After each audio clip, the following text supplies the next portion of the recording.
ज्या दिवशी सणवार आहे, व्रतवैकल्य आहे, त्या दिवशी आपली मॉर्निंगपासून धावपळ सुरू असते. कारण अगोदर उठल्यानंतर मॉर्निंगला पूर्ण घरची साफसफाई असते, मग त्यानंतर बाकीची कामं. तर तसंच झालेलं आहे. तर आजचा वार मंगळवार आहे, तारीख आहे 8 एप्रिल आणि आज आहे एकादश. तर सर्वांना एकादशीच्या खूप साऱ्या भरभरून शुभेच्छा. तसं तर एकादश 15 दिवसाला एक वेळा येते, पण वर्षातल्या 4 जे एकादशी येतात ना, त्यामधली ही स्पेशल एकादश आहे. तर एकादशीचा उपवास तर सगळं स्पेशल असतं. उपवास थाळी तर बनणारच आहे आणि दिनेश आणि बाबांचा काही उपवास वगैरे नाही आहे, त्यांच्यासाठी जेवण थाळी बनणार आहे. म्हणजे चौघाचा स्वयंपाक पण वेगवेगळ्या प्रकारचं बनवायचं आहे. तर सर्वात आधी तर पूर्ण घरचं झालेलं आहे, सगळं आवरलेलं आहे, आंघोळ झालेली आहे आणि आता मी किचनमध्ये आलेले आहे. अगोदर यांचं आवरून दिलं, हे गेलेले आहेत गॅरेजला आणि आता मी इकडे बनवत आहे फराळ. फराळामध्ये अगोदर मी आमटी आणि वरेच्या तांदळाचा भात बनवत आहे आणि साबुदाणा हे रात्रीच मी भिजत घातलेला आहे. म्हणजे कसं होतं ना, संग साबुदाणा तितका व्यवस्थित भिजला जात नाही आणि जे झटपट साबुदाणा येतो ना, ते व्यवस्थित भिजला जातो, पण ते आणलेलं नाही. जे मोठा साबुदाणा येतो ना, तोच मी 2 किलो मागवलेला आहे. कारण आता 12 झाल्यानंतर आपल्याला साबुदाण्याचे पापडं, जेही पापडं कारुडी कुरडी जेही करायचं आहे, आता परत सुरुवात झालेली आहे 12 दिवसाचा गॅप झाल्यानंतर.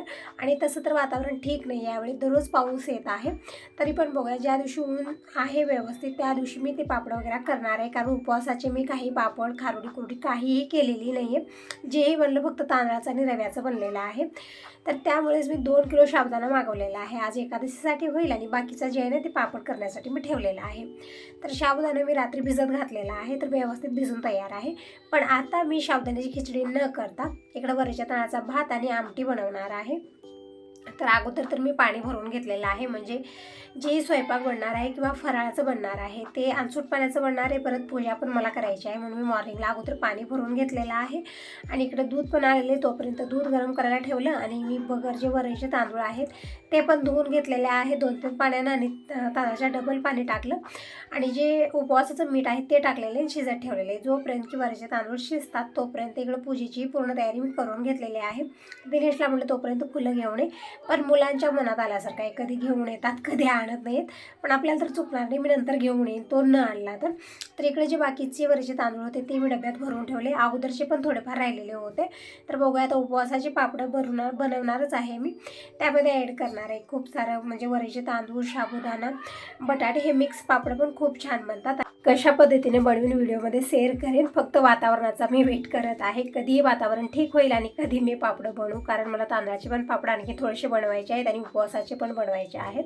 तर असं इकडं वरचे तांदूळ शिजत आहेत तोपर्यंत मी इकडे साबुदाणा ज्याने भिजवलेला ते पण मी एका मोठ्या कढईमध्ये काढून घेतलेला आहे. म्हणजे काय झालं ना, रात्री घाई गडबड खूप होती, भांडे वगैरे क्लीन करायचे होते, तेव्हा मी काय केलं, या भांड्यामध्ये ते भिजत घातलेलं होतं. तर थोडंसं दबून बसल्यासारखं झालेलं आहे, ते सगळं मी मोकळं करून घेतलेलं आहे. बघू शकता इकडं साबुदाणा एकदम छान व्यवस्थित भिजलेला आहे, छान फुलून तयार आहे. आणि इकडे शेंगदाणे पण मी भाजून घेतलेले आहेत.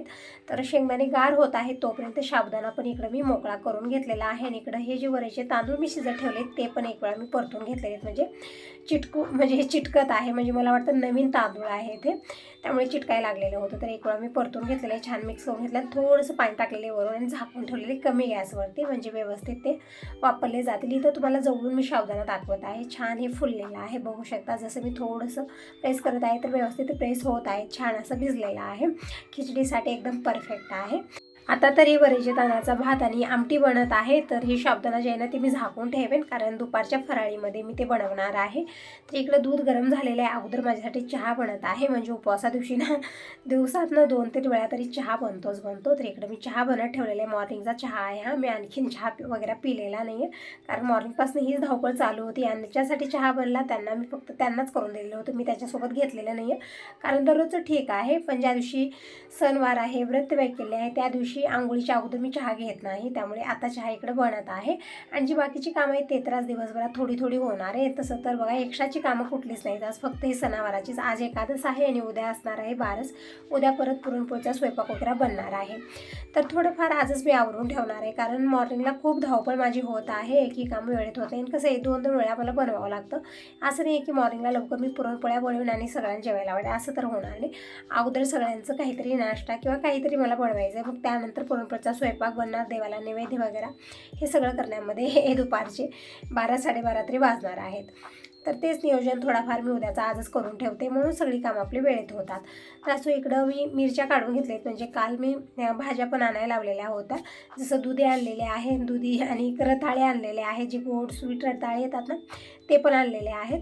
आणि हिरवी मिरची त्यामध्ये 1-2 लाल झालेले पण आहेत, म्हणजे तितके व्यवस्थित हिरव्या मिरच्या आलेल्या नाही आहेत. तर मिरच्या मी उचलून खाली ठेवलेल्या आहेत. नंतर मी ते मिरच्या देठ काढून धुवून ठेवणार आहे. जी मिरच्या खराब झालेत ते पण मी वेचून ठेवणार आहे. म्हणजे अशा पद्धतीने ठेवलं ना 8 दिवस तरी मिरच्या ताज्या बनवून राहतात, खराब होणार नाही. कारण एकही मिरची त्यामध्ये खराब झाली तर बाकींच्या सगळ्या मिरच्यांना ते खराब करते. तर रताळे काढून ठेवलेले आहेत इकडं. आणि तिकडं वरच्या तांदळाचा भात शिजलेलाच आहे, पण थोडंसं मी झाकून ठेवलं आणखीन कमी गॅसवरती. आणि तोपर्यंत मी इकडं चहा घेतलेला आहे. तर चहा घेऊन झालेला आहे. आता मी हे रताळे शिजत ठेवते. तर रताळे मी एकातले 2 भाग केलेत, कारण या भांड्यामध्ये येतही नव्हते, ते जास्त लांबट होते. तर 2 भागात केलेले आहेत. आणि इकडं पाणी टाकून ठेवलेलं आहे. यामध्ये मीठ हे ते काही टाकण्याची आपल्याला गरज नाही. असं शिजून आपण यामध्ये नंतर दूध साखर टाकून खाल्लं तरी पण चालतं, किंवा याची खीर बनवली तरी पण चालते. आणि असेच उकडून आपण खायला घेतलं तरी पण खूपच टेस्टी लागतात हे, कारण यामध्ये खूप सारी म्हणजे जी गोडीपणा असतो ना ते ऑलरेडी यामध्ये असतो. तर इकडे बघू शकता वरचे तांदूळ शिजलेले आहेत. आणि इकडं मी रताळे पण शिजत ठेवलेले आहेत झाकून कमी गॅसवरती.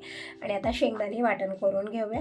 तर इकडे शेंगदाणे मी थोडेसे जास्तच भाजलेले आहेत, म्हणजे जे भाजीसाठी मी वाटण करून ठेवते ना ते पण संपलेलं होतं, म्हणून थोडंसं जास्तच भाजलं. शेंगदाणे व्यवस्थित गार झालेले आहेत. आणि हे पॅन जाड आहे ना, त्यामुळे शेंगदाणे खूपच छान कडक असे भाजले जातात. म्हणजे थोडंसं अगोदरच मी काढून ठेवते, शेंगदाणे छान चटकायला लागले. मग जेही थोडंफार कच्चेपणा आहे ते नंतर पण व्यवस्थित भाजलं जातं त्यामध्ये. आणि छान गार पण झालेले आहेत इकडं.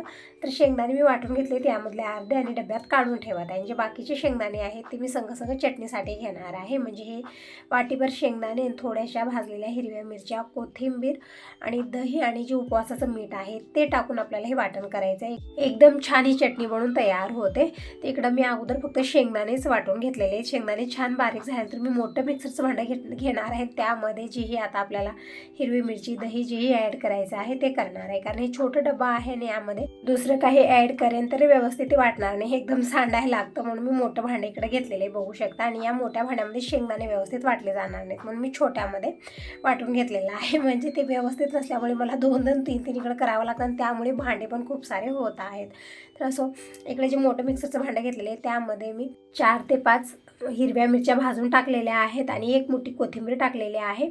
आणि 5 ते 6 चमचे दही घेतलेलं आहे. आणि जे शेंगदाण्याचं वाटण केलेलं होतं ते मी 1 वाटी घेतलेलं आहे. जे उपवासाचं मीठ आहे ते पण मी यामध्ये ॲड केलेलं आहे. फक्त इतकंच आपल्याला लागणार आहे. हे एकदम छान आपल्याला हे मिक्सरला वाटून घ्यायचं आहे, म्हणजे चटणी छान अशी आळून येते. तर इकडं सगळं मी ॲड केलेलं आहे. आणि नंतर थोडंसं पाणी टाकून आपल्याला ही चटणी वाटून घ्यायची आहे. म्हणजे अगोदर तर मी तसंच फिरवलं, नंतर थोडंसं पाणी टाकून मी हे चटणी वाटण केलेली आहे. आणि एका वेगळ्या भांड्यात काढून घेऊ आणि लागेल तेवढं पाणी टाकून घेऊया, म्हणजे ही चटणी ना नंतर थिक होते. त्यामुळे थोडंसं पाणी आपल्याला अगोदरच जास्त टाकायचं आहे, म्हणजे थोडीशी पातळीची चटणी असली पाहिजे. तर इकडे बघू शकता चटणी छान अशी वाटलेली आहे, छान आळून आलेली आहे. तर इकडे मी आणखी थोडंसं पाणी यामध्ये ॲड केलेलं आहे. बघत आहे इकडं की पाणी आणखी लागणार आहे का, तर मला वाटतं खूपच जास्त ही थिक वाटत होती. तर आणखी थोडंसं पाणी मी यामध्ये ॲड केलेलं आहे. तर बघू शकता इकडे झटपट चटणी म्हणून तयार झालेली आहे. आता याला द्यायचा आहे वरून तडका. म्हणजे आपण उपवास थाळीमध्ये जास्त काही घेत नाही. तुम्ही म्हणता की कोथिंबीर पण टाकायचं नाही, टमॅटो पण टाकायचं नाही, पण इकडं सगळं खाल्लं जातं, तरी पण तुम्ही म्हणत असता म्हणून मी काहीच यावेळेस घेतलेलं नाही. फक्त थोडीशी कोथिंबीर मी आमटीमध्ये टाकलेली आहे. आणि इकडे बघू शकता रताळे पण शिजलेले आहेत आता. तर एक मी चेक करून बघितलं तर छान असे शिजलेले आहे. तर हे सगळे रताळे मी चाळणीत काढलेले आहेत, म्हणजे जे यामध्ये एक्स्ट्रा पाणी आहे ते सगळं शोधून निघालेलं आहे. आणि हे रताळे पण गार होतील. आणि आता या रताळ्यावरची साल पण एकदम सोप्या पद्धतीने निघेल. आणि नंतर आपण याची काही रेसिपी बनतात, म्हणजे या रताळ्याची खूप सारे रेसिपी बनतात, खीर बनते. आणि असंच खायला घ्यायचं असलं तर असंच खायला घ्यायचं, छान हे स्वीटच असतात. तर इकडे मी देत आहे आता इकडे आमटीला तडका. तर इकडे 2 सुक्या लाल मिरच्या घेतलेल्या आहेत. पॅनमध्ये थोडंसं तेल आणि जिरं आणि हे मिरच्या टाकलेल्या आहेत. ते छान तडतडलं की ते तडका मी यामध्ये ओतलेला आहे. एकदम छान अशी आमटी बनवून तयार झालेली आहे उपवासाची. आणि वरईच्या तांदळाचा भात पण इकडे शिजून तयार आहे. आणि रताळे पण इकडे मी साल काढून दिनेशला देत आहे. म्हणजे ज्या दिवशी एकादशीचा उपवास असतो ना त्या दिवशी घरामध्ये सगळ्यांचा उपवास असतो, पण जेवण पण करतात आणि फराळ पण करतात. इकडे दिनेशलाच देत आहे मी उपवासाची थाळी, रताळे, वरईच्या तांदळाचा भात आणि ही आमटी. एकदम मस्त अशी उपवास थाळी. आणि दुपारच्या उपवास थाळीमध्ये मी साबुदाण्याची खिचडी बनवणार आहे, चिप्स करणार आहे. परत रताळे वगैरे हे तरी बनलेलेच आहेत. तर अगोदर मी इकडे दिनेशला दिलेला आहे. बघू शकता भांडे कुंडे खूप सारे झालेले आहेत. म्हणजे काय झालं, रात्री मी भांडे क्लीन केले नव्हते आणि आज मॉर्निंगला लवकर उठून सगळी कामं मी आवरलेली आहेत. त्यामुळे मला थोडासा लेट झालेला होता आणि आज थोडंसं एकादशीचं तामझाम असतात. एक्स्ट्राची तर म्हणजे दररोजची तर असतात, एक्स्ट्राची कामं खूप सारी होतात, तसंच झालेलं होतं. त्यामुळेच थोडासा मला लेट झालेला आहे. आणि 2-3 दिवस झाले तब्येत पण ठीक नाही आहे माझी. टॅबलेट घेतलेलं आहे त्यामुळे थोडंसं ठीक वाटत आहे. तर इकडे आता मी बनवत आहे खिचडी. म्हणजे ही सगळी कामं करता करता दुपारची वेळ झालेली आहे. म्हणजे टायमिंग सांगितलं दुपारचे 2 वाजलेले आहेत. तर आता मी इकडे साबुदाण्याची खिचडी बनवत आहे. त्यासाठी मी इकडे घेतलेला आहे 1 बटाटा, साल काढून घेतलेले आहे, 4-5 हिरव्या मिरच्या घेतलेल्या आहेत आणि या मिरच्यांना अजिबात तिखट नाही, तिखटपणा नाही, एकदम रंग छान आहे. असं वाटतं की बघून खूप छान आहेत मिरच्या, पण तिखटपणा नाही आहे यामध्ये. एकदम चवळीची शेंग असल्यासारख्या या मिरच्या आहेत, म्हणून थोड्याशा जास्तच घेतलेल्या आहेत. आणि बटाटा पण मी इकडे चिरून पाण्यात टाकून ठेवलेला आहे, म्हणजे कलर चेंज होणार नाही तोपर्यंत. मिरच्या पण चिरून घेते आणि टमॅटो हे ते मी काहीच घेतले नाही. तुम्ही म्हणता की टमॅटो वगैरे खाऊ नये एकादशीच्या उपवासाला, त्यामुळे मी काहीच घेतलेलं ना. कोथिंबीर घेतली ना, टमॅटो घेतला ना, कढीपत्ता घेतलेला आहे. आणि ही साबुदाण्याची खिचडी बनवण्यासाठी मी घेतलेला आहे नॉनस्टिकी कढई. आणि इकडे चिप्स पण मी काढून घेतलेले आहेत आणि मोठ्या कॅटलीमधलंच तेल घेतलेलं आहे. जी छोटी कॅटली आहे त्यामधलं तेल संपलेलं आहे आणि तळण्यासाठी थोडंसं जास्त लागणार होतं. तिकडे तेल घेतलेलं आहे. तेल गरम झालं की नाही ते चेक करत आहे. अगोदर मी चिप्स तळणार आहे, मग त्यानंतर याच कढईमध्ये मी साबुदाण्याची खिचडी बनवणार आहे. म्हणजे यानं 2-2 कढई पण होणार नाहीत आणि पसारा पण जास्त होणार नाही. तर इकडे बघू शकता तेल छान गरम झालेलं आहे. यामध्ये मी चिप्स टाकून आलट पलट करून घेतलं. तेल गरम झालं, झटपट चिप्स तळून तयार होतात आणि जास्त वेळ तेलात ठेवलं तर कलर पण चेंज होऊ शकतो, तर झटपट काढायचे आहेत. तर इकडे सगळे चिप्स मी तळून घेते. जास्त घेतलेले नाहीत कारण माझी तब्येत पण ठीक नाही या वेळेमध्ये. म्हणजे सर्दी खोकला हा त्रास झालेला आहे, त्यामुळे जास्त मी काही तळलेल्या वस्तू खाणार नाही आहे. फक्त दिनेसाठी आणि यांच्यासाठीच मी इकडे हे चिप्स बनवत आहे. आणि इकडं सगळी तयारी खिचडीची पण झालेली आहे. चिप्स तळून घेते आणि पटकन मी खिचडी पण बनवते आणि यांच्यासाठी टिफिन पण मला भरायचा आहे. आता तुम्ही म्हणसाल तर एकादशीच्या तर उपवासा दिवशी घरी बोलवायचं ना दादांना, पण दादा येत नाहीत आणि आले तर समाधान, फराळ जेवण काही होत नाही त्यांचं, तिथंच ते निवांत करतील म्हणून मी देत आहे. दिनेश म्हणते असतो की मम्मी पप्पाला घरी पाठवतो, निवांत जेवण करतील, निवांत फराळ करतील, पण निवांत होत नाही, उलट घाई गडबड होते, तिथंच ते निवांत करतात, म्हणून मी तिकडंच टिफिन भरून देत आहे. तर इकडं तेल जे चिप्स तळून राहिलेलं तेल होतं ते खूप जास्त होतं, म्हणून मी काही ग्लासात काढलेलं आहे आणि थोडंसं सांडा लावणं झाला कारण धार लागत नव्हती या कढईला. तर ग्लासात काढते वेळेस थोडंसं सांडलेलं आहे, असं नंतर काढणार आहे ते. अगोदर मी इकडं खिचडी बनवून घेते. तर कढईमध्ये मी फक्त 2 चमचे तेल घेतलेलं आहे, कारण साबुदाण्याच्या खिचडीला तेल जास्त झालं ना एकदम तेलकट होते ती, म्हणून तेल अगोदर मी थोडंसं घेतलेलं आहे. आणि त्यामध्ये मी हिरवी मिरची, बटाटा आणि जिरं टाकलेलं आहे, परतून घेतलेलं आहे. आणि थोडंसं जे उपवासाचं मीठ आहे ते मी यामध्ये ॲड केलेलं आहे आणि छान परतून मी झाकून ठेवलेलं आहे, म्हणजे बटाटा लवकर सॉफ्ट होईल. तोपर्यंत इकडं जे भिजवलेला साबुदाणा होता त्यामध्ये उपवासाचं मीठ आणि 1 वाटी शेंगदाण्याचं कूट टाकलेलं आहे. म्हणजे शेंगदाणे भाजून वाटून मी ठेवलेले होते, ते कूट टाकून मिक्स करून ठेवलेलं आहे. इकडे बघू शकता झाकून ठेवलेलं होतं मी. तर अगदी 5 मिनिटामध्ये बटॅटो छान सॉफ्ट झालेले आहे. आता यामध्ये टाकूया हे साबुदाणा आणि छान परतून घेऊया आणि कमी गॅसवरती झाकून ठेवूया. आणि तसं तर ही नॉनस्टिकी कढई चिटकायचं काही नाही, टेन्शन ना करपायची टेन्शन आहे आपल्याला. एकदम छान असं साबुदाणा म्हणजे साबुदाण्याची खिचडी बनून तयार होते. साबुदाणा छान सॉफ्ट होतो आणि अजिबात चिटकणार नाही. बघू शकता एकदम छान वापरलेला आहे.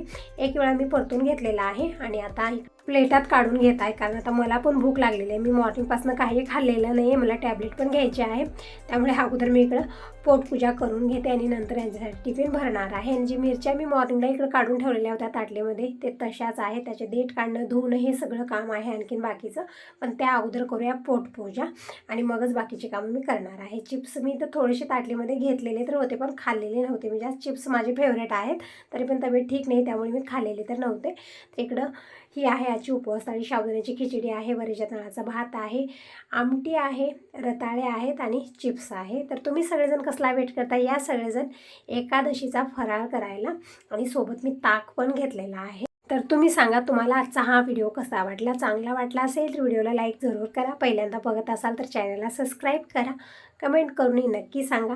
Bye bye, take care. भेटूया नेक्स्ट व्हिडिओमध्ये.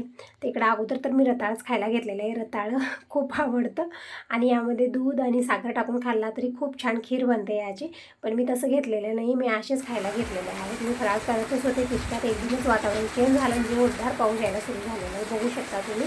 म्हणजे मी जसं तुम्हाला म्हणत आहे दररोज अचानकच पाऊस येत आहे. दररोज म्हणजे काही पापड खारडी पुरी बनवायची तर कशी बनवायची, दुपारच्या वेळेतच पाऊस येतं आणि वातावरण एकदमच चेंज होतं. अगोदर छान ऊन होतं आणि अचानकच पाऊस यायला सुरू झालेले. बघू शकता सगळीकडे पाणीच पाणी झालेलं आहे.